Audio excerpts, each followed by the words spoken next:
Hey, I know we're covering a lot in this week's episode. The subject can be a little dense, and there are things you're worried about missing. Don't worry, we've got you covered. If you ever feel like you've missed something important on Focus Fire Chat, never fear, we have show notes that you can read over on thelorenetwork.com.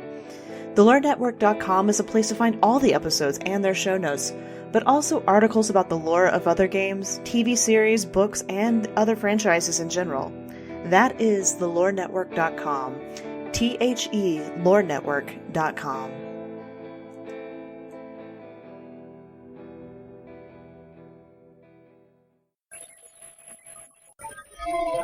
Welcome to Focus Fire Chat.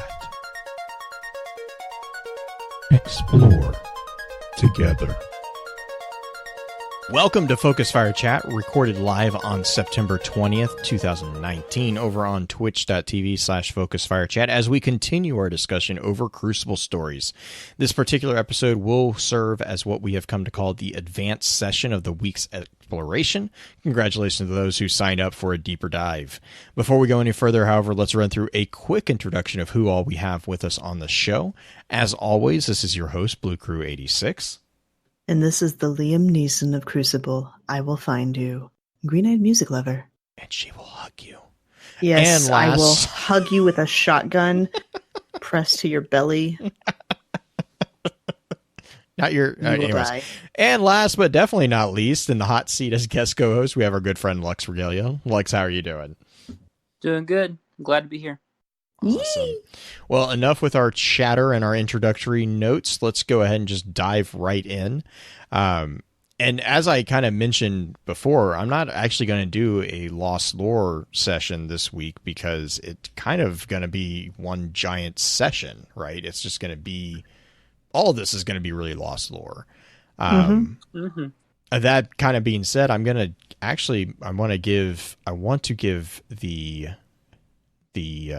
golden treatment to Luna's Howl, because I believe that's actually primarily what Lux's interest lies in. Oh yes, I love those cards and that quest line so much. Do you want to be the lead on this one and talk about the story and the quest line and everything and explain it to the audience for us? Well, I can tell you more of the story. As for the quest lines, I don't remember all the quest steps, and that had more of the Joseph talking to certain individuals. Mm-hmm. But for a quick summary of the events that happened, Luna's Howl is about a character named Joseph and his dog Luna. And from what we can tell from what Amanda tells us is that Luna loved to watch Joseph in Crucible matches, and every time he fired his hand cannon, she would bark or howl. And then one day, Joseph ended up having a mission on the moon, which he took Luna with him. And when he returned, the station that he was at was in pieces, and they got a hold of Luna. So he lost her on the moon. And the whole quest line is about him pretty much going through anger and all the stages of grief. And Shax is actually, instead of being the more hardcore Crucible man that I usually like to see him as, he was very fatherly and guiding to Joseph through his whole journey. Yeah.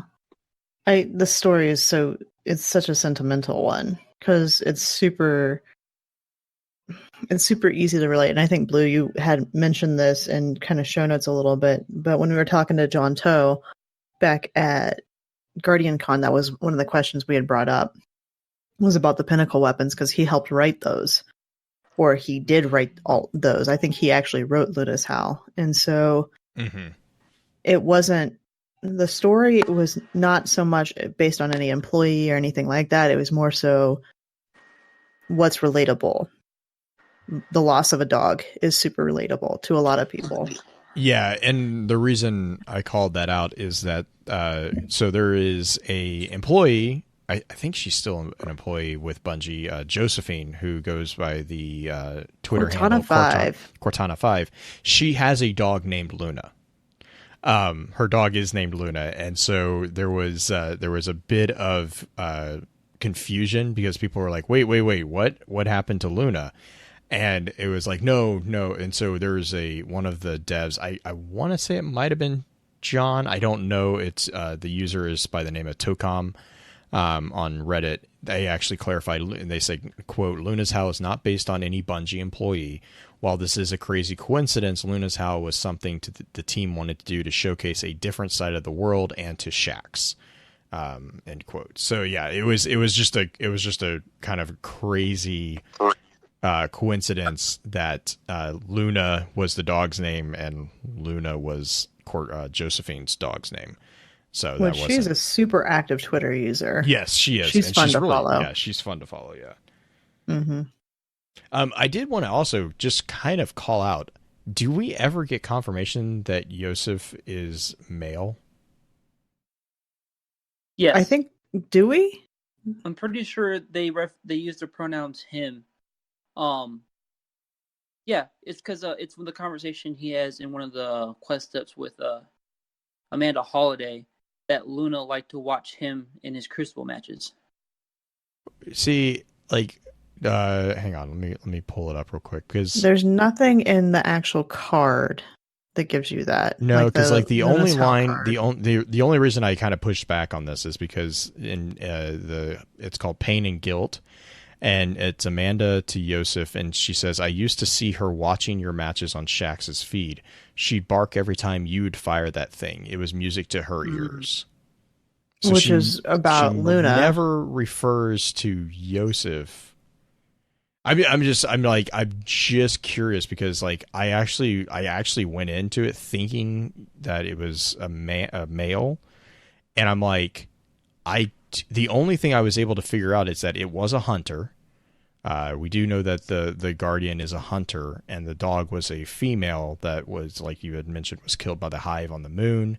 But I never could find a gender of the Guardian. I was just curious. Do you have any of the quest steps for any of the other weapons for Mountaintop? I don't have Mountaintop. Let me see real quick. Are you talking about with like Redrix and their training with Shaxx? Yes, because if it would be anywhere, it would be them because it would call them both out. Yeah, so Mountaintop, first of many. It says first of many is the first step, and it says put those down and pay attention. It's time for your final lesson. Time for you to know why I did what I did at Twilight Gap.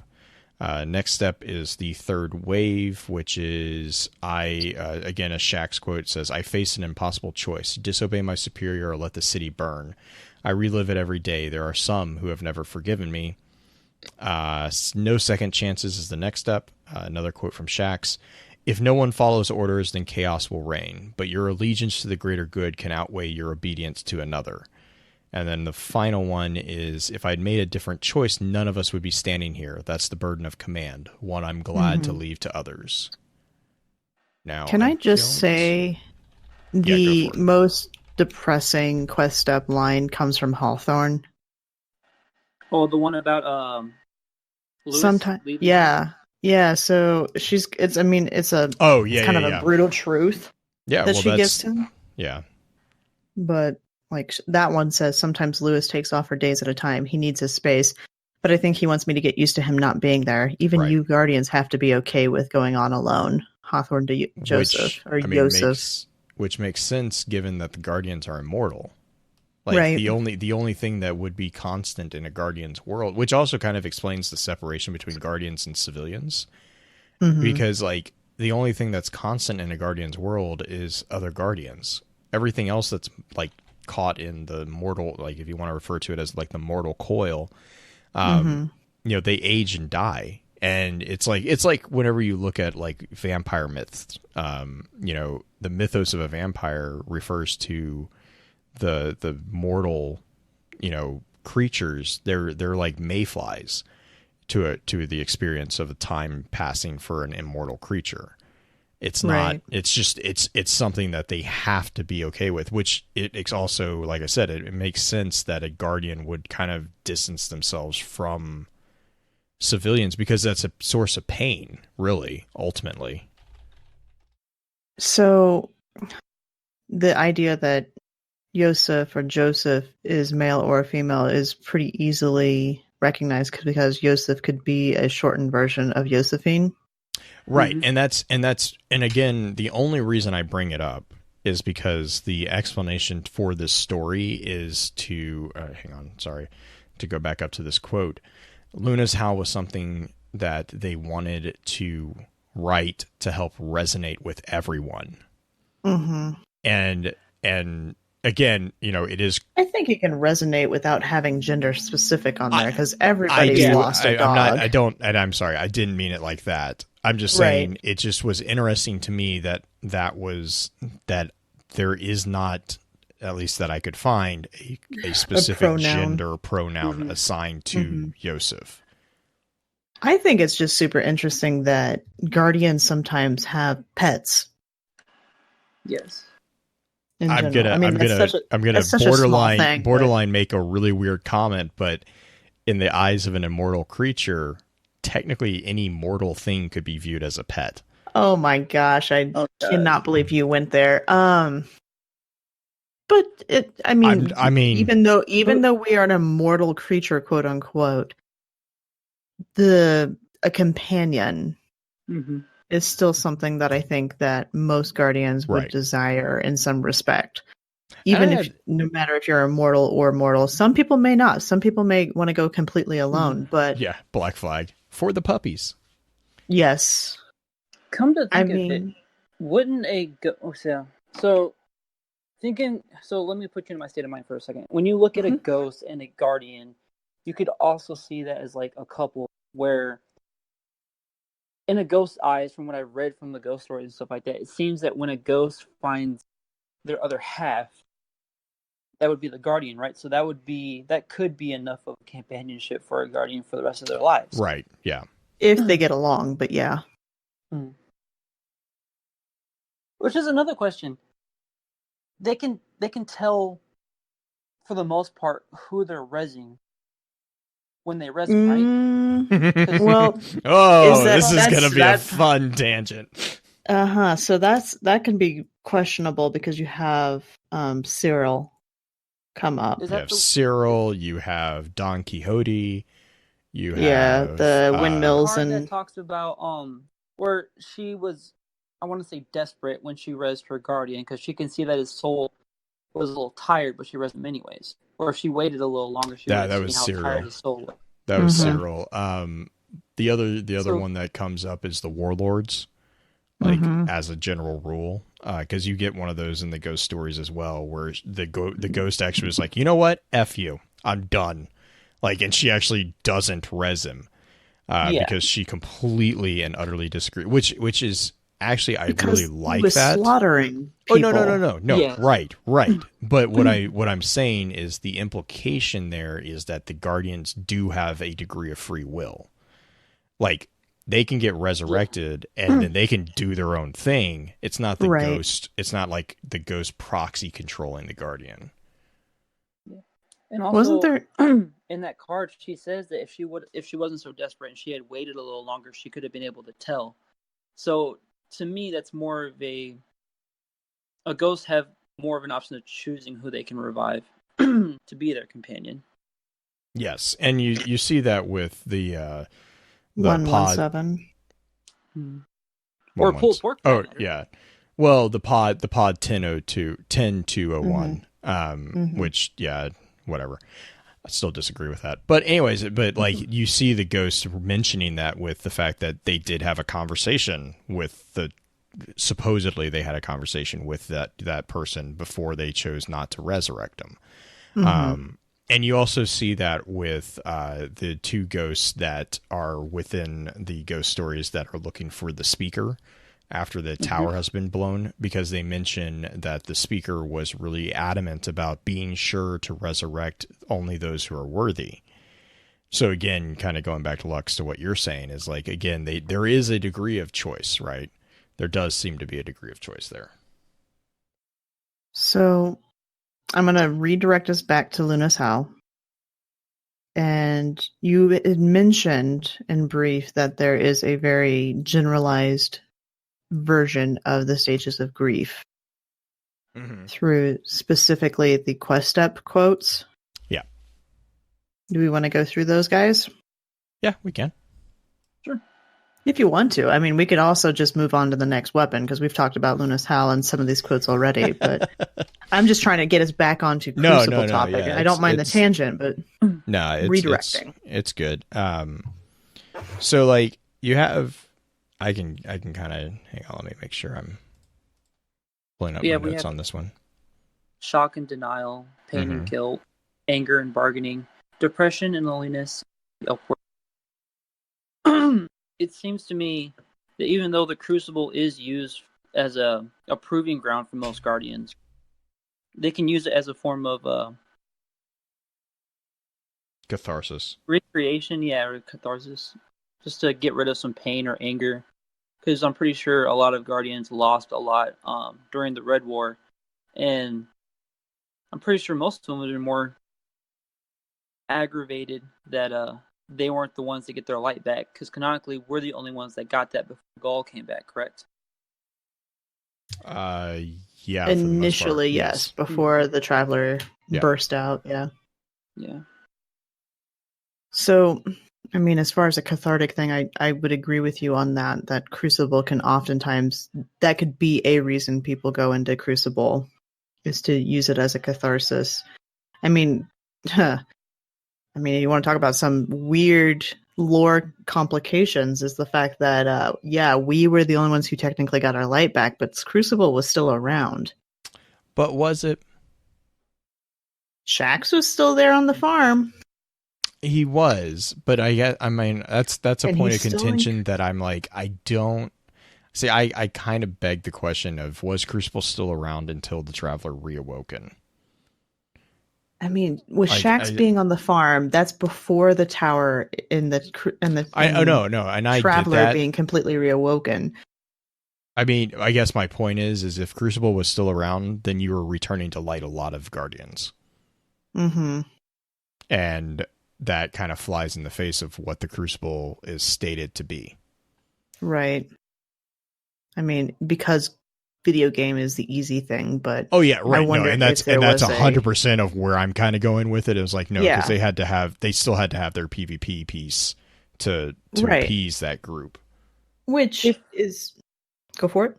If you want to put it, I'm trying to like rationalize it in my head. If Shax did want to continue the Crucible, it might have been in a 1v all. Like it could have been like some of the Guardians that lost their light. They need to learn how to run and jump again, how to get back on their feet. And since we did have our light back, we can die. So they could just use us as live target practice if we wanted to. The problem is that everybody else you were up against also had the same capabilities that you did. It's just it's rationalizing just the fact that it's a video game that needed a PvP setting. So how are they going to make it work?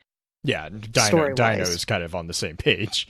Like, it was just, I don't hold this against Bungie, but I agree. Mm-hmm. It was Bungie being unwilling to deny PvP until you finish the campaign. Which I totally understand. It's just the fact, if they would have had Shax not available on the farm, but available in the directory, I would have been 100 okay lore-wise.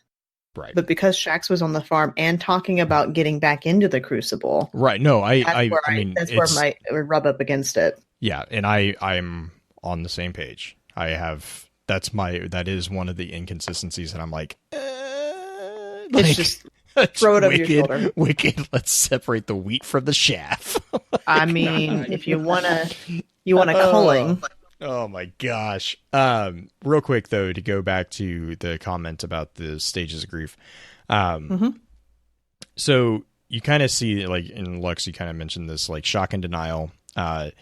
So the stages of grief, excuse me, the general stages of grief, like there's a ton of debate on the actual process of grief. Grief is a very big thing in psychological studies, as it should be. It should be.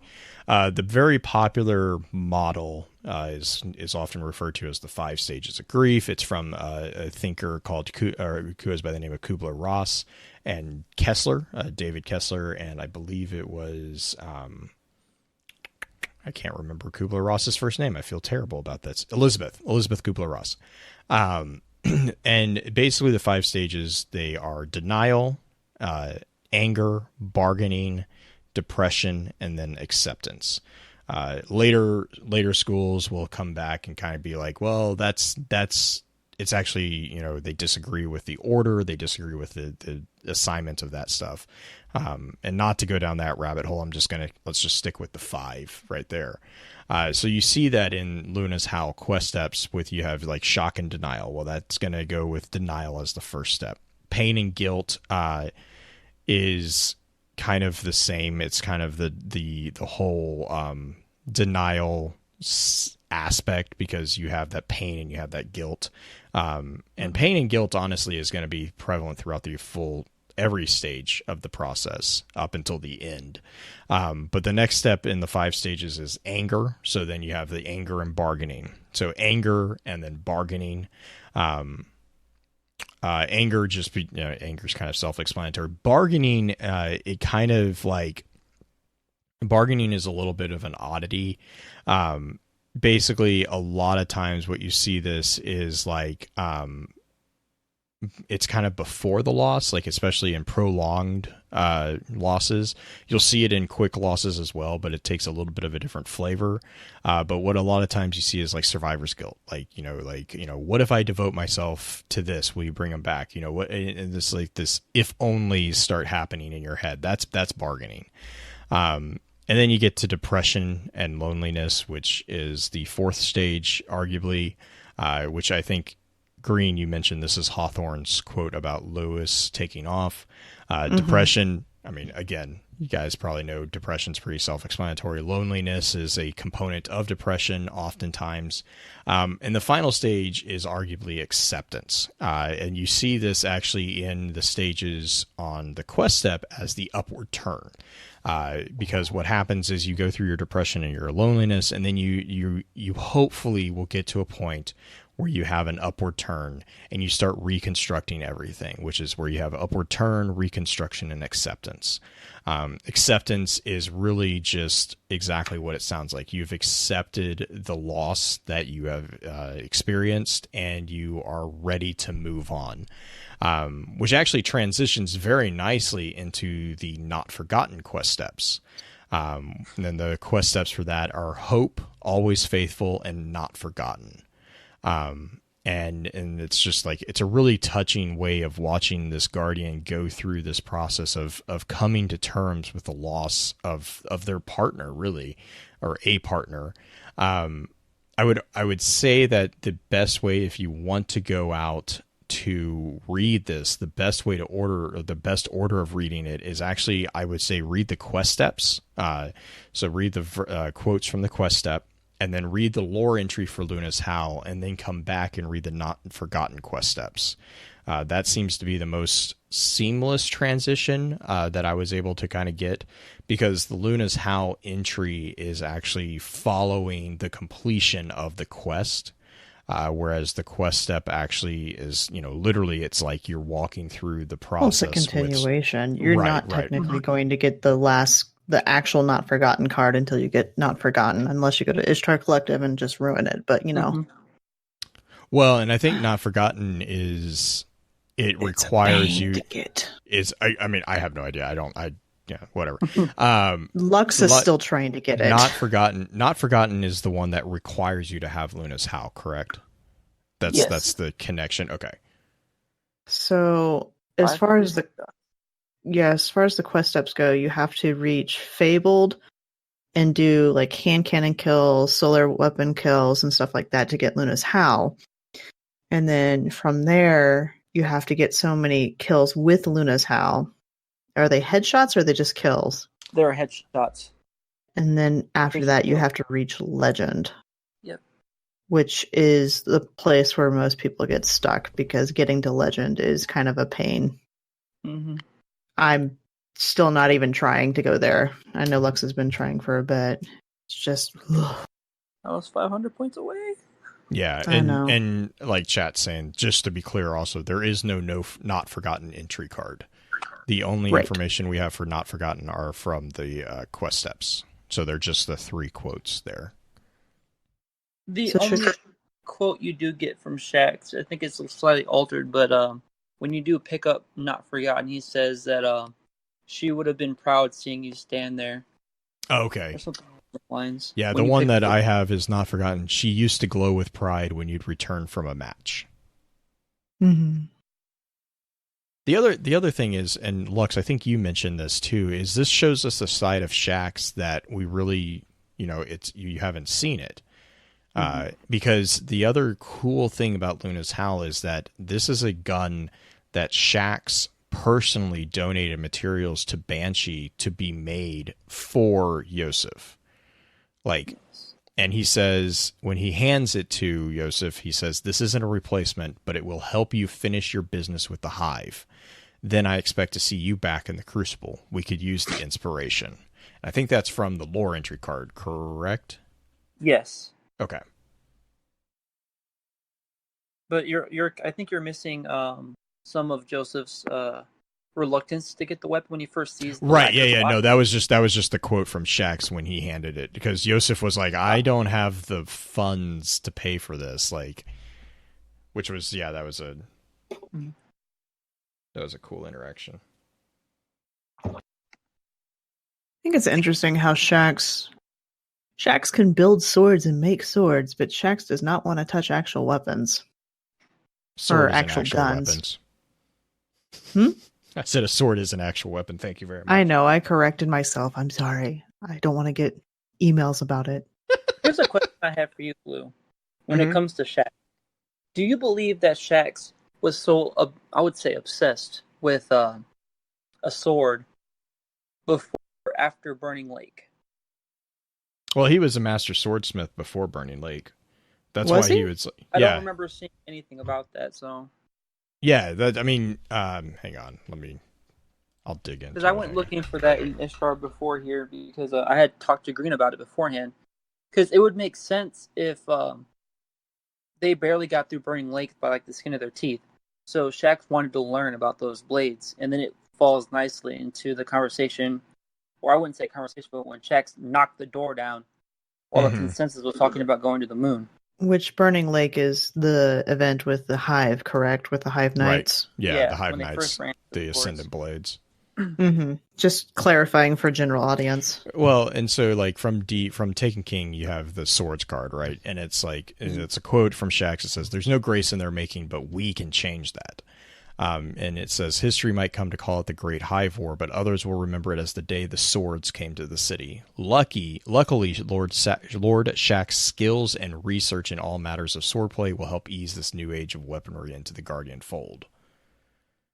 Part of me wants to know if Shax was a fencer. I can read what you're saying, Lux, though. I can see what you're saying, that his skills and research were from his view of Burning Lake. Mm-hmm.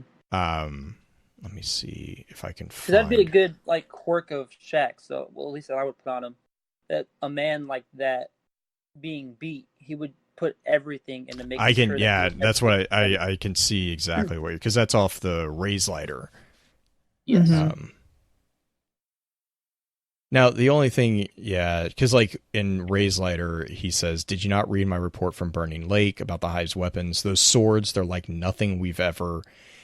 And then, Zavala's like, and, I'm like, I don't know. Zavala. Well, Zavala's like, hey, we're in the meeting. This is the order of business, keeping order. I took that as... this is the introduction to the Ascendant blades, not necessarily swords. Because swords, to just kind of go back to the progression of technology within the collapse, swords are not on the level of guns, in the development of technology. Yeah, what's up? This is a point of clarity as far as the development of swords in Destiny in general. Were the exotic swords the first swords we ever got? Raise Lighter, No. Was it Dark Drinker? Which one was the first one? We got Soul Edge or Void Edge or Arc Edge. Okay, so the predecessors to the exotics, right? Yeah. Because that's what you used was the legendary versions before you got the exotic, right? Mm-hmm. Yeah, because but they all did come back from Willbreaker. Right. And then you had the various quests to, like, I think it's called Seal the Blade. Where you had to collect all the stupid planetary materials. Well, you also had to defeat the particular Warden of Oryx. Oh my gosh. Within the Chitin the chitin strike. Yeah, the whatever, chitin, whatever. Adleg was the soul one. Oh my, I'm the dark so blade, angry. Dark Blade strike. Oh, a la cool. You had to kill him within like 30 seconds. Yeah, it was. Rolling. It was Affleck. Really also, fun. I just found a little kink in that theory, because in the Iron Temple, they were holding Young Wolf's house. They're hoarding swords. Yeah. And that's what I was saying, is like one of the reasons I was kind of thinking that Shaxx was a familiar with it is because if you think about the development of technology, like just even within real history, right? You see swords way before you see firearms, because firearms, the technological knowledge for firearms is so much more complex than just putting, hey, here's a piece of metal, and this is a gross oversimplification, but here's a piece of metal, we're going to make it sharp and poke people with it. Like, that honestly doesn't take a lot of ingenuity. Like, perfecting that art does take a lot of ingenuity. Like, there's like folding metal and folding steel and like all that is hugely technologically advanced. But the actual base concept of like medieval weaponry, it was like basically throwing casts into a... What Dead Nova said. It's pointy sticks. It's pointy sticks. Yeah, it really is kind of just pointy sticks. And so when you talk about Shaxx as like a weaponsmith and as a weapons master, you know, and all this type of stuff, I could see him being the person who like actually did research into how to make those swords better, how to make those swords more robust, which is why with the edge weapons, we go to Shaxx and he's like, no, because like with, I think it's no, it's not Void Infinite. It's the Essential Elements quest. He says, like, for the Void Edge, he's like, I need relic crystals, and you need to practice your Void powers, but I need relic crystals because basically the relic crystals have the material components that allow him to enhance the blade beyond. And methane. Why so much methane? Methane? Isn't that what you had to collect for a raise lighter? No, helium filaments. Helium. Oh, it filaments. was helium. That's what it was. It was the filaments. The filaments aspect. Relic crystals, helium filaments, and then I can never remember the last one. It was Mars spin foil, but it was It was part of spin foil though. It was the the tin foil or whatever No, the it was Earth one. Yeah, it was the Earth one because Mars was relic crystals, Moon was helium filaments, and then I can't remember the. There were canisters that leaked essentially. Spin metal leaves. Was that what it was? Spin metal. Yeah, that's where it is. Thank you, chat. Well, I knew it was spin metal, but what was this the particular? Because there was like the base element, and then spin metal leaves. Okay, yeah, it was. Your arc edge is strong, but we can make it stronger. I need zeptocyte cores. That's what it was. Zeptocyte cores, which was among the spin metal leaves, because spin metal is a product of busted golden age tech, and it grows out there. And zeptocyte, Google to the rescue. Those I'm just like remembering going through and just running circles on Mars, praying for those things to appear again. Oh man, really? I'm not even gonna mention how long it took me to get mine. Oh, I'm pretty sure we all know how fast you got yours done. It was pretty quick. Like relic crystals were. I had a good farming run on Mars. Okay. God. That and waiting for the one Warsat to drop. Did that. I think it was the other thing. Was it because wasn't there a particular Warsat Warsat Yeah, drop there was public there was, event you had to do? Yeah, there It was was for a sleeper simulant. You had to have one in that particular area on Mars. I spent so much time on Mars, and I hated that planet. In I love D1. Mars, but that's because I figured out a really Ishtar good Collective. Oh, forget you.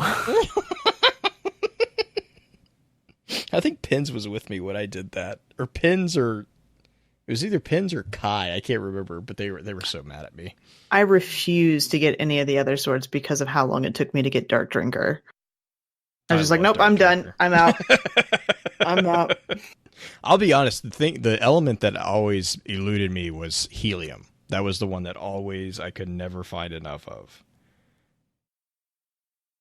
That was my Hey, those might be coming back. I know. My one part that I'm not excited about with the moon. So, have you found the thing about the? Did you say xenosites? Zeptosites. I think I can't find anything. I'm assuming it's something that they just made up for the Destiny. So should we shift over to a different pinnacle weapon? Do you want to do Claymore or do you want to do Recluse? I think we should do personally Recluse. I'm surprised. I love that guy. My shocked face is so. I have all three, so whatever. Ooh, I see a little flexing going on. Mm-hmm. I don't have any of them, and I don't care. So you can flex all you want.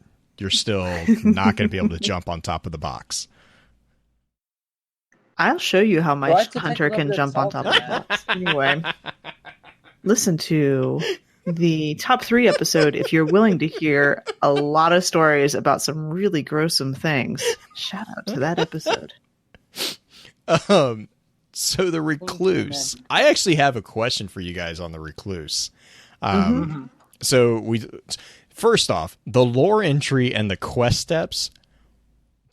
Is there any theory on the connection between the two of these? Because they're at first glance, they're completely different. Not that I know of.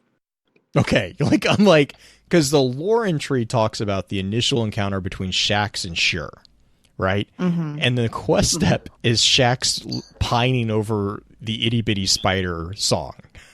I mean, there's one tiny line as far as the quote within the lore tab. My bite will turn your sweet flesh to vile rot, which, if you know what a brown recluse does, well, it's a black widow, I think, isn't it? Brown recluse. Is he talking about the Breck? Oh, okay, that's even more disgusting. So a brown recluse. And I've witnessed this. Nope. One of my classmates. This is a throwback to the top 3 episode. One of my classmates, when I was in high school, got bit on his ankle. And I can beat that. Yeah. We had a friend, not a fun thing. We had a friend who was in the choir loft of one of our churches. A brown recluse jumped on her throat. Oh! Bit her right in the bend of the neck and the skull. Yeah, she nearly died. It was legit. That was legit. Oh my God, someone's going to die. Yeah, top 3 necrosis is not a fun thing. Yeah, top 3 will not leave tonight. But yeah, that line is the only line I can see as far as direct connection is literally just the name connection. The only other one that I was is the connection is maybe Mara, who compared to Shax is an insignificant creature, but one with a deadly bite. It could be. We're reaching a bit though. Yeah. So actually, the question I had for you guys, and Green, this is more for you. The initial encounter between Shax and Shur, which is adorable, hilarious. I just love it. But when he first sees Shur, he refers to her as a tempest. Mm-hmm. Mara will later, as one of her wishes, make him recite the Tempest. Do you think there's a connection there, or is that because Shax is enthralled with Shur? So you think there's some weird love triangle thing? No, I where don't. Shax's- I don't think there's any relation. I mean, actually, after rereading this card a couple times, I think that his enthrallment with Sure was what drew him into a friendship with Mara. I would agree with that. I don't think there was any I personally am starting to think that there was nothing between him and Mara other than their agreed attraction to. Well, there could have been a whatever, but like I think that Sure was the connection between the two of them.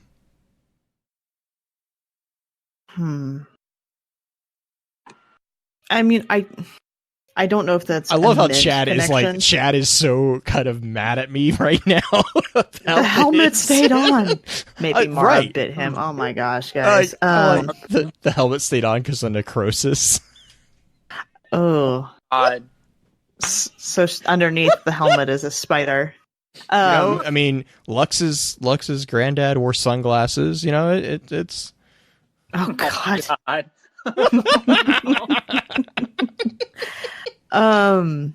Okay, so no, I just found it interesting that he specifically calls her out as a tempest, and then later Mara is like they specifically have him like recite the tempest from memory. I highly doubt it's a Mint connection. I think it's more the fact of pointing out Sure's capabilities as a fighter. Yes, and no, it may be more. I want this connection. This is my headcanon now. This is fine. This is the strangest headcanon that you have to come up with that you were adamant about because... Well, that I'm adamant about, I'll give you that. Yeah. Okay. I will give you that qualifier, yes. But, and Eris says there's a storm coming. Right? I mean, she's pretty adamant about that, too. But as far as this interaction between Shax and Sure, I always view it as sort of a Monty Python moment. I'm gonna bite your legs off. Yeah, it's kind of that because Shax refuses to heal himself because he doesn't want. I don't know why Shax's ghost has to be out in the open for him to heal. Because they have to materialize to shed the light to heal. Is that though? Because we don't. That's the implication that I got from there. That's what I got from... That's the question I have, though, is like, does the ghost have to be visible to heal the Guardian? Because we get healed constantly on the fly.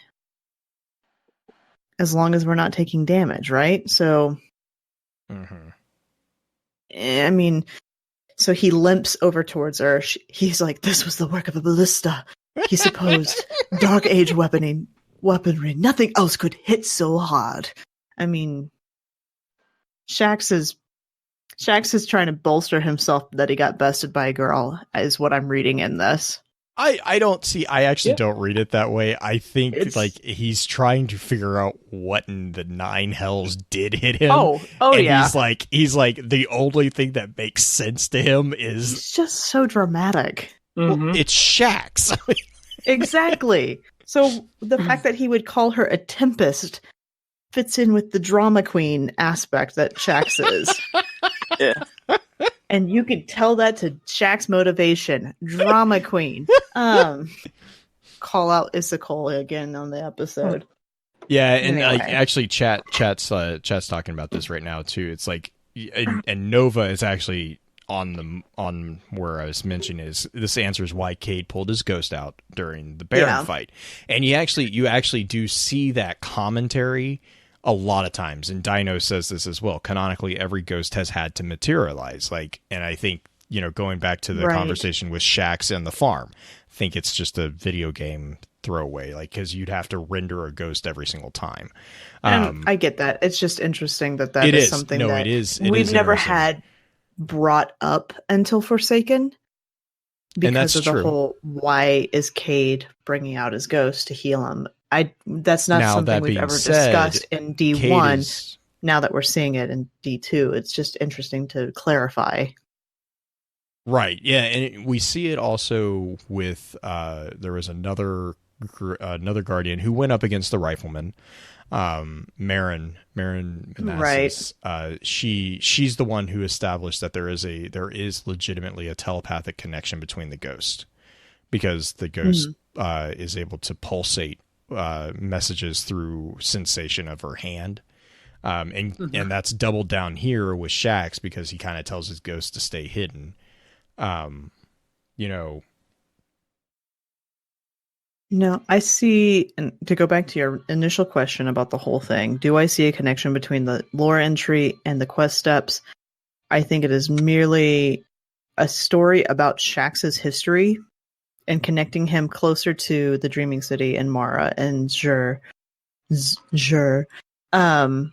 See, now my head's trying to wrap around what's going to happen when Xur comes back and she wants her oh bow my back. God, I cannot wait. I want that to happen. A storm is coming. So a storm is coming. The tempest is coming. Oh my God, if Xur came back, I would just be so happy. I would just Green's go like, sit next to Green's her. like, Green's like, I'm gonna melt. Yeah, that's pretty accurate. I may sit at her statue whenever I do get to it in Shattered Throne, unless somebody else is in there with me. Then I just look at it for a few seconds and then move on quietly. Anyway, yes, Xur is one of Green's crushes. Anyway, moving on. I mean, it's Xur. Are you real? I'm like, I don't know. Right? Who doesn't want a massive, muscular woman who's capable of fighting and scaring the piss out of everybody with a great sense of humor? Just saying. May also describe my wife a little bit. Just saying. Damn. I mean, Julie's she is a titan. She's also tall. She's also a massage therapist. She can hurt you if she wants to. Anyway. And there goes chat. Yeah. There goes chat. Anyways, so connection. I think it's mainly the fact that Shax did get enthralled with the little itsy bitsy spider poem. I think that's adorable. Makes me, it is. I was inspired to commemorate it. Shakespeare. Itsy bitsy spider. Mm-hmm. It's totally Shax. I want to hear. Does he ever say a voice line of it? I want to hear? Is it Lenny? Mm-hmm. That voices Shax. I want to hear Lenny read the itsy bitsy spider in a Shakespearean accent, or the Shakespearean style. That would be my dream voice line from Shax. I think he might just get it after Season of Undying. Why would you say that? That season of the Crucible, we're probably going to see a lot more from Shax. Yeah, I would love that. Shax loves stories. That is accurate. Shax loves to be entertained. That is actually pretty accurate. Shax does love to be entertained, which actually makes sense why he is who he is. Like why he fills the position of the Crucible handler, because he's a shoutcaster. Yep. Oh, goodness. But talking about Shax and the Crucible, that's actually a good segue into the conversation with Redrix and his training, which is really actually, the more I dug into this, it's really kind of a cool little story. It also has a lot of really funny components, namely Redrix getting resurrected. Oh, God. Make take. What? Make take. His ghost is like, what the hell is wrong with you? What happened to you? There's a few screws loose with Redrix. And a few of the, not just Redrix broadsword in the mountaintop grenade launcher quest. I just love it. Oh, Make my take. God. Make take. So anyway, so basically the overall story is it's Redrix rising from really nothing into this icon of the Crucible, right? And you see this with the quest for, I believe it's Claymore. Now Claymore's gone, right? It's broadsword now. Is that is that correct? Okay. Yep. So the quest starts with orientation, and it's basically orientation is like Shax being like, yeah, the gunsmith is going to build a prototype, and there's only one way that I can think of choosing who deserves it, and basically we're going to make a Crucible competition, and then you get the shape of things to come. which is basically you reach, I think it's heroic as the valor rank. And it's basically Shaxx going, this was never going to be a quick one. This is about commitment. So show me that you've earned it. Then you get the candidate, which is where you start doing double kills. And that's actually where you see Redrick starting to stand out. This is a quote from Banshee, and he calls out, I love, number 23 doubled up so often it was hard to keep track. What'd you say his name was? Red something? God bless it, Banshee. Can't remember anything. And then that gets us to Dead is Dead, where Banshee is also lamenting that he can't keep up with pulse rifle orders now that Redrick's is showing off so much. And so then you have the part of here is that it's working on precision kills, which is where he's saying, you know, I see that he's showing off, but how good is his aim? And then it gets further instructions as the next step, which comes back to Shaxx. And it's actually kind of, it's Shaxx seeming to take Redrick's a little bit under his wing. Because the quote is, all they see is your flash. That may make you popular, but it doesn't make you unbeatable. Now go, Redrick's. Show me you're more than a highlight reel. And then the place is death, which is the next step, and it's Ikora saying he must be quite special for you to come to me with this, Shaxx. Push him harder. We call it the Crucible for a reason. And then the next step is the constant, and it's a quote from our site. It says, Shaxx believes in you, Redix. He doesn't believe in much. If you want the rest of us to believe, then there's something else you can do. And so then we get to the beginning of the end, which is Shaxx again talking to Redrix, saying, you've done all we've asked, but your journey is not over. On the ladder and in the fight, momentum is the answer. Keep it up. And then the end, which is the final step of the quest, is where Redrix has kind of basically shed his original life. And Shaxx says, your old life is over, Redrix. This is different from your birth as an Exo and your rebirth as a Guardian. Now you are an icon. Let that guide your future. And Redrix is the start of the comp. Yes, right. I think that's what I was going to ask you guys. Was this also where it kind of got fully introduced? Because isn't the make take comment about the comp being spread? Yeah, the Crucible is ranked. Mm-hmm. So yeah, the actual Redrix Claymore. Yeah, he's so broken at this point. His ghost frowned and ran a beam of light. He's like, "What the hell happened?" Just proof that Exos are falling apart. Anyway, calling you guys out. All my friends are Exos. I don't know why. All except for one. That could be I have a one song. awoken. I'm still alive. I have a really bad country song in my head now. I know, All right? my exes live in Texas. All my friends are Exos. Oh my gosh. Anyway. You're welcome. Yeah. So Redrix, speaking of Redrix and Crucible, I'm just going to slightly shift from the lore thing. That gun, isn't that supposed to be really good coming up?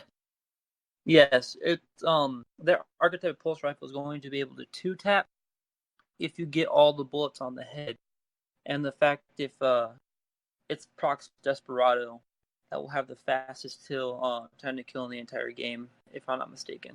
Oh, really? Yes. Huh. I'm trying to think if there's anything else would even compete with that, because they're speeding up Recluse too. Like Recluse is going to get a bit of a buff, or submachine guns are going to get a bit of a buff. Those buffs are for PvE and not PvP. Ah, that's why I'm seeing more pulse rifles in PvP right now. Mm-hmm. Anyway, shifting back to lore, do we want to continue with Redrix's training? I would think it's funny that Shaxx sent Redrix to Ikora, seeing as she's the reason why he can't sit down anymore. Oh, I mean, that is where his other horn went, so. That's not proven. You're taking on Issachel's stories now although in her mind, she has Shaxx's horn in her head. No, so I it's don't like, want to know whatever. about that. I don't want to know about that. Yeah, you don't. You really don't. I don't know. But God, now that's in my head. Shax's horn, there's like theories that he lost it in Twilight Gap. Isn't that like We don't really know, unofficial? like, We because don't there's know. there's the 'Cause he has it. cutscene. There's the cutscene from He D2's has both intro. horns, right? Did he have both horns? I can't remember. Yeah, he has both horns in that cutscene, doesn't he? Or is he Yes, missing he's them? got both horns there. And if I'm not mistaken, none of the comics that show Twilight Gap's fight doesn't have any say of Shax in it, does it? I don't think so. I think can't he remember. talks in it because there's the one that the Anna Bray comment. Okay, But that doesn't say anything about Dino's his saying that horn, it though. is confirmed that Yes! he lost it at the Gap. I remembered something. Go on. I can retire. I can Dino has retire. confirmed I was right. That is my goal on any episode, is for Dino to say that I was right about something. Anyway, going on to Mountaintop. Is there anything else we want to touch on Broadsword? There's actually not a lot on Broadsword. It's basically, I mean, for the sake of lore, it's just a copy of Claymore. I mean, it actually is. I mean, the flavor text is really the only thing that we have with it. And it just says the second swing is no less deadly. So, I mean, even in the lore, it's kind of like, yeah, this is just another form of the Claymore, which, if you know the difference between a Claymore and a broadsword, it's, yeah. Which I'm trying to remember the actual quest steps as far as the things you have to accomplish. Lux, might need your brain to help pick this one apart, but you don't have to go into comp to get Redrick's Claymore or Broadsword now, right? It was just a quick play based one. Yes, I'm pretty sure all you had to do is get like a ton of pulse rifle kills, and near the end of the quest line, you needed 25 bounties. That's what it was. It was the Crucible bounties bounties. that was really long. Yeah, because you had to wait 5 weeks. No, you had to wait 5 days. My bad. Because you can only pull 5 bounties from Shax every day. Yeah, that's what it was. That's what took forever on that one, and why I avoided finishing it for so many months. Can we move over to the pinnacle weapon that I refused on principle to attempt even getting? Yeah, the grenade launcher. I freaking hate grenade launchers so much. Anyway, Mountaintop. Mountaintop is a continuation of Yosef's and Redrick's training. The quest steps, there are only 4 of them. There is the first of many, which is reach glory rank brave within a season. And the quote goes, "Put those down and pay attention. It's time for your final lesson. Time for you to know why I did what I did at Twilight Gap." Which is from Lord Shax, which this whole quest line I actually really like because it gives you more insight as to why Saladin and Shax don't get along. Mm-hmm. Second step is called the Third Wave. Complete the In Pursuit of Honor, Glory, Triumph, which I do not remember what that is off the top of my head. Is that a really painful one? I remember looking at it, and it's like, it's got quite a bit. Is that the trajectory? That's the trajectory medal one, isn't it? Yeah, I think so. I think you needed to get grenade launcher kills, multi kills, and then which is the calculate trajectory medal. Yeah, and then you needed rapid final blows, rapidly defeat groups of 2 or more, and that's why people are using Colony right now. Right, calculated trajectory medals, I think is what you just said. I'm not sure what that is. Mm-hmm. Actually, calculated trajectory medals are when you kill at least 3 people without dying with a grenade launcher. Okay. It doesn't have to be a rapid fire necessarily. It's just a pain in the butt because most of the time when you use a grenade launcher, unless you get a direct shot, you're only going to do partial damage. So you either have to run behind somebody while they're shooting and pray that you get the final blow, or you have to hit them headshot. Land your shots. Yeah, but it's so, I don't know, grenade launchers. Yeah. I got into an argument on Twitter and I muted the thread because Wicked and Man-at-Arms were just posting all the grenade launchers just to get under my skin because they know how much I hate it. No. Wicked and Man-at-Arms? Getting under my skin? Getting under your skin? Both of them. Anyway, so the third wave, I think I didn't read the quote, which the quote is, I faced an impossible choice, disobey my superior or let the city burn. I relive it every day. There are some who have never forgiven me. Wonder who, Shax. And then no second chances, which is reach glory rank fabled, which is common at this point in the game as far as how recluse, mountaintop, Luna's Howl, those all fit in the same kind of ranking system. Revoker is the only one that we don't have necessarily on this list that you don't have to reach fabled, but you likely will if you're going for the 3,100 points. Yeah, and the reason I didn't really put Revoker on here is because I really couldn't There's find... no lore. There's not a lot of lore. There wasn't. It was like there's no quest. Well, there's a quest, but it's like one step. And there's not flavor text really. So that's the reason Revoker, it is a pinnacle weapon, I think, but that's the reason it's not included here. Yeah, no worries. And we actually talked with John Toe about this at Guardian Con. They just, it was a bandwidth issue, which is the easy way and nice way of saying they ran out of time because they had so many other things they had to get written. That's why there's no pinnacle weapon lore on that one. But after reaching fabled, the quote goes, if no one follows orders, then chaos will reign, but your allegiance to the greater good can outweigh your obedience to another. So it's kind of sort of Shax's qualifying his reasons for why he disobeyed Saladin, which you get the full story essentially, or at least the scene once we get the weapon. And then the last quest up is an oath broken, return to Lord Shax in the tower. The quote tied to that one is, if I'd make a different choice, none of us would be standing here. That's the burden of command. One I'm glad to leave to others. Lord Shax, Redrick, and Yosef. Which I think is interesting that he refuses to lead himself. That makes perfect sense to me. It does and it doesn't, because he's, as a warlord, as a former warlord, he doesn't actually want to lead necessarily. He just wants to, in some ways, he just wants to teach. He wants to train. But I mean, again, he's like, like, it's the quintessential like Sarge, you know, like the sergeant who doesn't want to be promoted out of being a sergeant. You have that with, I mean, every single fiction world that has a military organization has that. You had that with Star Wars. I mean, geez, Wedge and Tilly, like Expanded Universe of Legend, there were multiple X-Wing fighters who refused to take promotions because they didn't want to get out of the cockpit. That was the entirety of the X-Wing, like the X-Wing saga was all the characters. Wedge Antilles was like that. Han Solo was like that in the Expanded Universe. So like there was multiple things there. You have that within Halo. You have like Sarge.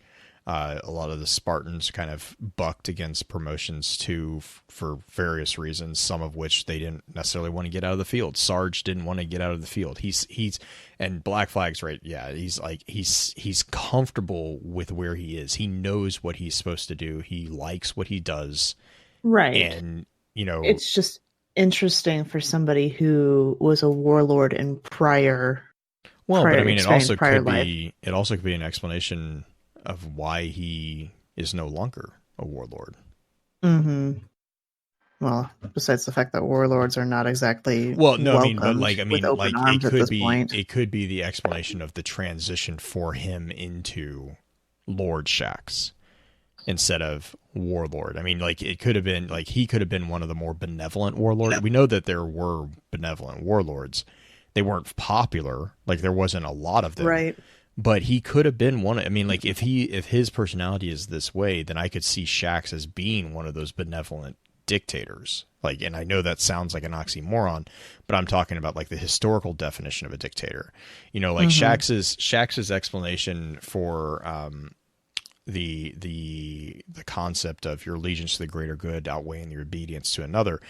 you can see that in medieval history and even in ancient Roman times. That was one of the requirements of the shift from armies aligning with generals to aligning with the throne. A lot of dictatorships would be determined, especially in Rome. You didn't have allegiances to the country; you had allegiances to your general.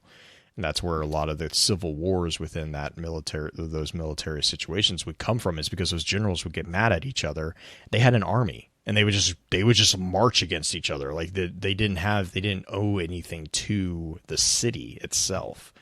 And so you have and then they have this concept of no, I align with the throne. I am pledging my allegiance to the throne. I mean, even in the United States military today, we have a component of that. You take an oath to protect everybody against threats, both domestic and foreign. Well, even nurses take oaths and stuff like that, and doctors and whatnot. Right. It's not just military based necessarily. Well, but and the only reason I was jumping to military is because of the connection.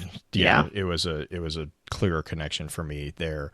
But I mean, that's the whole. I know it's kind of a tender subject, but the whole thing with Snowden. That's his stated defense is, right. The oath was against domestic and foreign.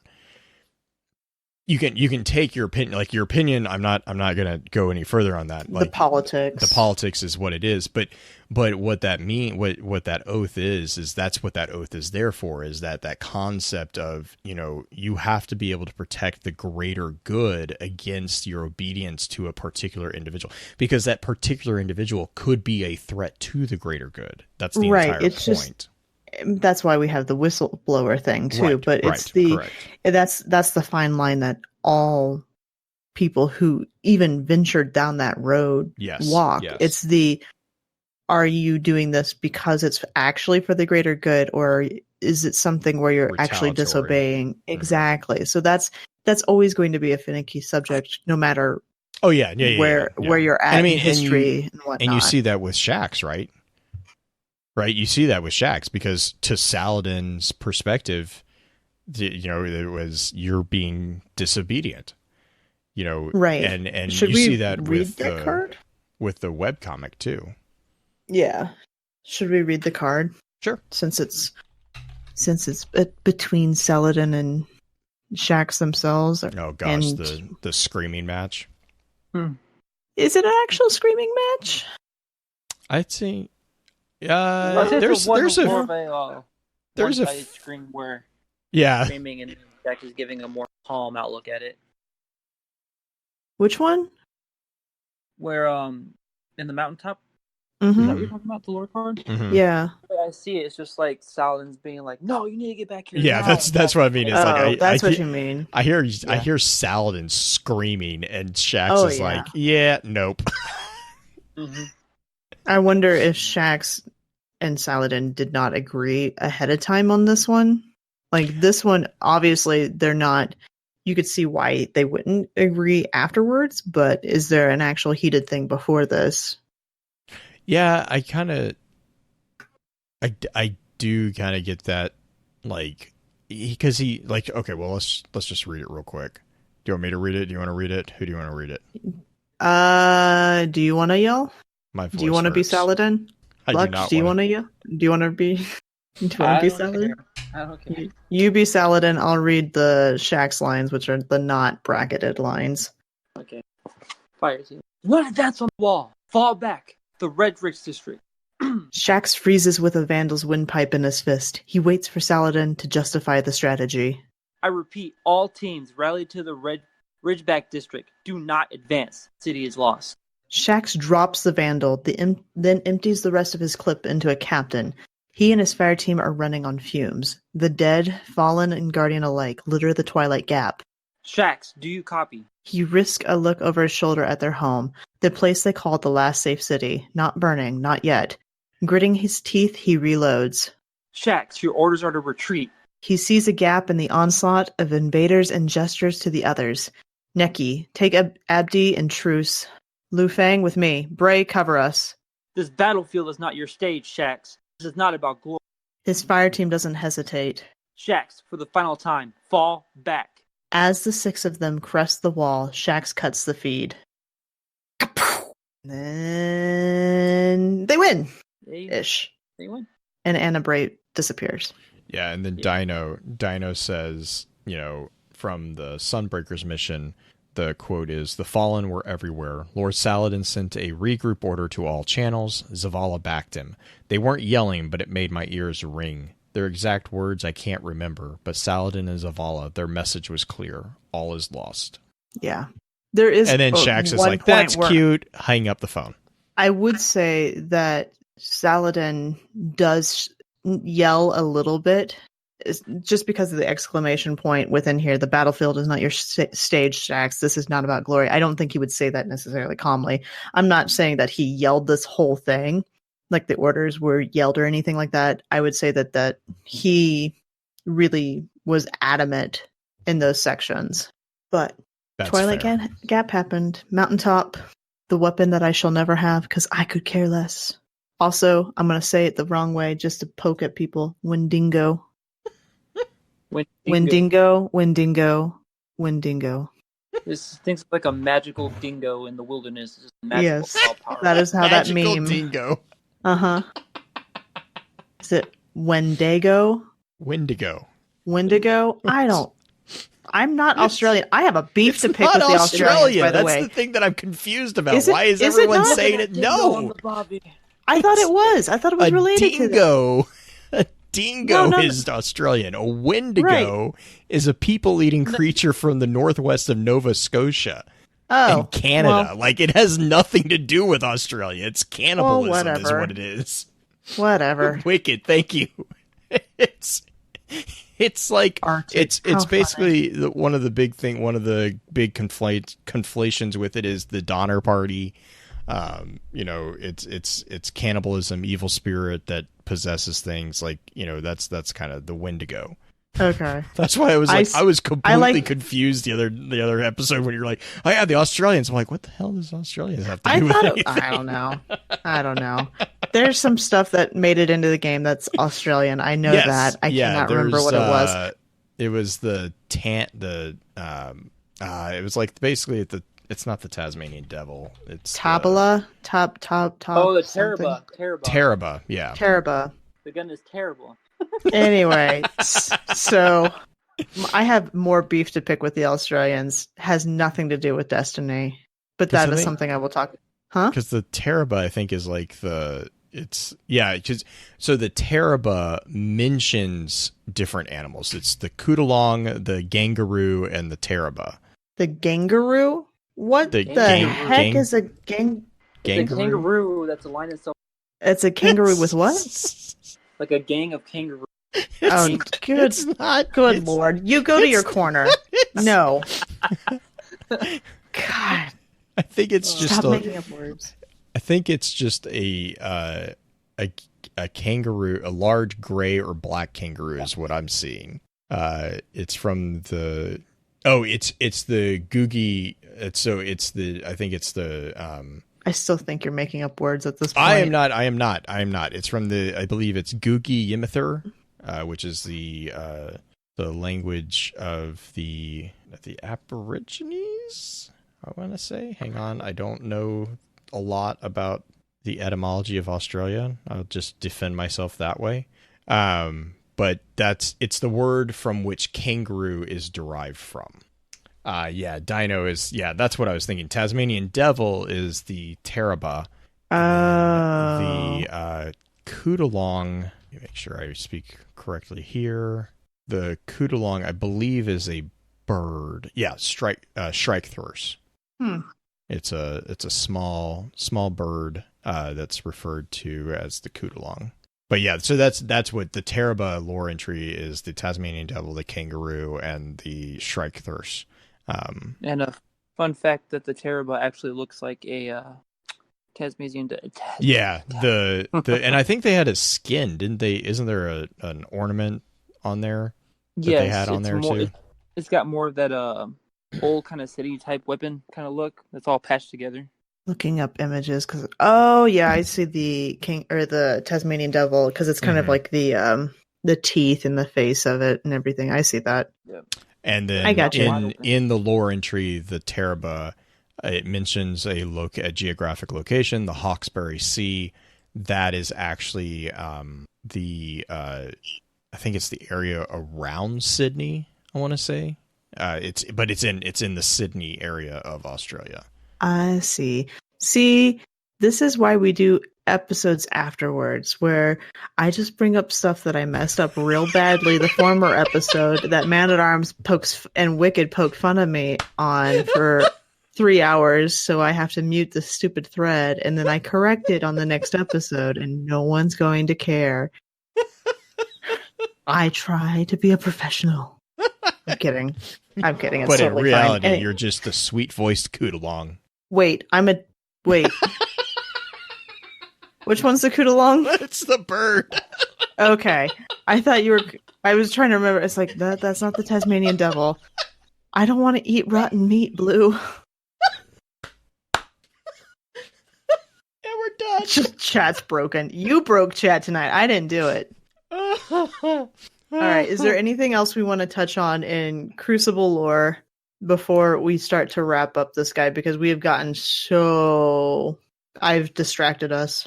I think the big thing with this season of Destiny with like the Crucible, like there's a lot of stories to be said about the maps as well. But the easier one to talk about was definitely the Pinnacle weapons, because they actually have a very robust story. I think that I really appreciated that. That was really cool, because in D1 it was really, the story was more focused around the maps, which, don't get me wrong, there were some really cool stories in D1 about the maps, and there are some stories about D2 maps as well, excuse me. But it was interesting to see like Redrix and Yosef and the history of Shaxx as presented to those two characters. And this was just Crucible. I mean, within, we also have Gambit, which has its own like massive story. There's so much when it comes to Gambit, like right. Even just the acquisition of locations. Right. Yeah. And I know there was, I meant to try to get to that, but obviously we weren't able to, because Gambit, they don't have red jacks. So the question was like, well, how does he get maps? And that's a cool little thing too. You have SRL, you had SRL maps that had lore, and the whole, like, we had the episode with Marcus Wren, because that's really what SRL kind of was for a long time. And it started to kind of, it's starting to kind of build out among them. But the story of the Pinnacle weapons, I thought, was a really cool sort of deviation from the more factual, hard hitting, or the factual, this is the map that which is interesting. But now we actually have like the personalities to go with it. You have Redrix with the make take, you have Yosef with the story of overcoming grief, and throughout both of those tales, you see Shaxx, you see a new side of Shaxx that we've seen hints of, we've heard hints of, but we actually get to see Shaxx. I mean, Shaxx goes out. Talk about the Vow and Crucible doubles and all that stuff, the Crimson Days and stuff like that. Yeah, because that was pretty much Shaxx's baby as far as holidays go. But like the thing with like Luna's Howl is like you see Shaxx step up and actually donate things that are like his personal weapons. He donates to be taken apart and reforged into something to help another Guardian overcome grief. I mean, that I don't want to belittle that at all. That's a huge development for Shaxx's character, and also it shows just how interconnected all the Guardians really are. You see that with Redrix, you see Shaxx kind of taking Redrix under his wing within the Claymore quest, because he's kind of guiding him and he's kind of instructing him. He's like, hey, look, no, you are becoming this icon. You can't just do this. Like, you have to be, this has to guide you in your choices, which actually also brings to question Redrix's obsession with Gambit. It's like, if Redrix is such an icon, where is that makes the story of Redrix and Yoxer a little bit more interesting because of that whole thing. So, it's just, to me, it's all that interweaving between those two as well. Mm-hmm. Sorry, I'm distracted by something that Shay sent me. Good Lord. Bad Shay. He is a man of culture. Is this what that is? I don't know if I'm going to put it in our private chat so you could see it. Anyway, we should start wrapping up. Good with that. You want to do shout outs? Ready for shout out round 2. I still never remembered what I was going to initially shout out, but we're going to do, actually, Man, we're going to shout out to... gave you a week to remember. You are so full of it. My shout out is to new, upcoming, maybe thinking about being content creators, whether you are a podcast, I'm going to say video maker because I'm pretty done with YouTube personally. Content creator of any kind. If you are an up and coming content creator where you're thinking about doing it but you're not sure if you should try it, or if you are trying it and you're kind of getting your name out there, keep going. You never know what's going to stick as far as popularity goes. So my shout out is for you guys to keep being creative, keep putting your name out there, keep being creative on your own part for yourself and for others, and entertaining in whatever way you choose to do so. That is my shout out, because for us, for Focus Fire Chat, it's a long grind to become quote unquote a recognized personality or whatnot. And if that is something you are looking for, it is a long grind. It may or may not happen. But if you're looking to have fun and enjoy what you're doing as a content creator, put yourself out there and give your gift of whatever content you're creating to other people. It's not about follows. It's not about likes. It's about sharing what you have to say. So that is my shout out / speech for the week, because I've seen a lot of talk about people today being very, very sweet of, we're starting out in Destiny. We're starting out as content creators. We got a hands up or a heads up or kind of a boost because of this person.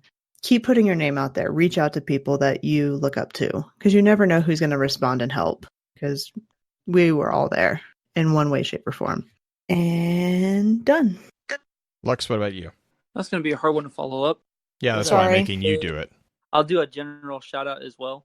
To anyone having a hard time in the Crucible, keep going for it. You're not born just being good at the game mode. It's an acquired skill set. Oh, God, yeah. The more you spend time practicing, the better you will get. Trying Study. to focus more on your KD or any sort of tracking sites. Just try your best to focus on game awareness, using your radar, and trying to stay alive. Everything else will come naturally. I think that's about it. Truth. I could say that. Lux taught me how to Crucible. Yeah, and also a big shout out to Wicked. For those who were not in live chat, Wicked is one of the reasons live chat is really interesting, because Wicked has been throwing Shadowkeep codes out in live chat throughout the night. And also, I believe Wicked and Pins both have been gift subbing like insane currently. So really big shout out to the two of them. And actually for everyone in our live chat, we really appreciate the constant live feedback. It's entertaining. We love it as much. Fact checking too. Oh, fact checking. Yeah. Like, I mean, just the entertainment for us is just as probably as much as it is for you guys. Like that's what makes doing the live recording so much so much fun, and it's a highlight of my week. Easier. It's so much easier when there's a live chat. Yeah. When we have to record offline, it's stressful. I don't know. I feel like enough energy. What is it? The towel digging. I don't know what to do with my hands. Like I don't know. What am I doing? I don't have a chat that I have to keep up with. Yeah. But yeah, no, big shout out to live chat, especially to Wicked, Pens, Dino, Nova. I just reading names that I can see right now. Shay's in here right now. Icehawk. Yeah, Icehawk, Black Flag. I think, Black Flag's still in there. Huge shout out to you guys and gals. We really appreciate it. And then also doubling down on what Green had said earlier as well. I know this week a lot of things have happened with YouTube, as she kind of mentioned. It's sadly the reality of the environment that there are things that are outside of control that can seem like big setbacks. We will overcome. Well, and it also, the thing to keep in mind is that what ultimately this is presenting is it's an opportunity, right? Mm-hmm. It's creating a space in which something needs to fill it. So exactly. I mean, Twitch came out of the fact that YouTube was not necessarily like Twitch was an advancement of YouTube in some respects. Granted, they're not the same company, but conflict and constraint when there's a need for a certain type of expression can drive innovation. Yeah, and I mean, and you know, and the thing is just keep your options open, right? You know, that's one of the things. Don't box yourself in. Green and I have talked about that ourselves. You know, I've been getting more vocal about my opinion on the energy that it is that to keep up with the YouTube stuff. You know, there's especially for podcasts, there's, you know, we kind of have the blessing of having a bit more diverse opportunity to host things wherever we want to. We're not as bound as the video. Not YouTubers, but video feeds and stuff like that. I mean, it's an extra benefit. Like, yeah, we get it, but we predominantly do audio, and audio can be hosted pretty much anywhere. So we have that little going for us. But but keep your eyes open. You know, there's going to. I have a feeling that in the next couple, at least year or two, there's probably going to be opportunities coming up for different video sites, given some of the things that have been coming to light with YouTube and the changes that they've been doing. But yeah, just diversify. You know, I mean, that's one of the biggest things with any business model. But you guys have a great week. We by the time you hear this episode, we'll probably be talking to you in a couple hours anyways. So also, look forward to you. Shadow Keep will be out by the time you hear this episode. No, it won't. No, you're wrong. Dang it. You're wrong. The next You're week. Wrong. You're too excited. You're too excited. I want. Listen, so Koodalong. You gotta. No. Why do I have to be the bird? I don't want to be any of the Australian animals. No, I don't want to be any of the Australian animals because they're weird. They're weird, guys. And with that, they're also up and down. With that, goodbye. They're weird. I'm gonna get so much from the Australians. Okay, here's my beef. With that, we'll begin to wrap the chat up. Thank you again to those over on Twitch for coming to spend your evening with us. If you'd like to join us for the live streaming of the episodes, please be sure to give us a follow over on twitch.tv/focusedfirechat. Links to all our episode archives can also be found at www.focusedfirechat.com. Please be sure to email us at focusedfirechat@gmail.com with any comments or questions for our team concerning the podcast, and let us know how we're doing by giving us some feedback and a rating over on iTunes as well. Also, be sure to check out all the amazing work being featured over on thelorenetwork.com. So until next time, focus your fire and may your light shine bright.